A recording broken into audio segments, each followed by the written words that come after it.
Here we've got HUAWEI P40 Lite E, and let me show you how to add a fingerprint on the following device.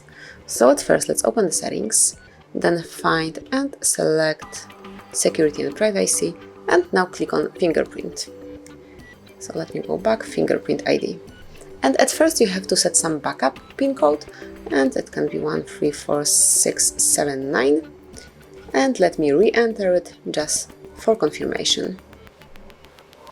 And now decide what you would like to use this fingerprint to, and it would be definitely the unlocking of the device. And as you can see, the sensor is on the back cover, so let me turn the device around, and right here you've got the sensor, so just keep tapping. Just like that, you will feel the vibration, and here, as you can see, you can detect the progress. So let me just add the fingerprint here. And that's it. As you can see, it has been done. Tap on OK to save the changes. And from now on, if you would like to unlock your device, you can just tap on the fingerprint sensor, and as you can see, it has been unlocked. And if you will borrow your phone to somebody, he or she will be able to access it by entering this code that we just said. So this is it. That would be all.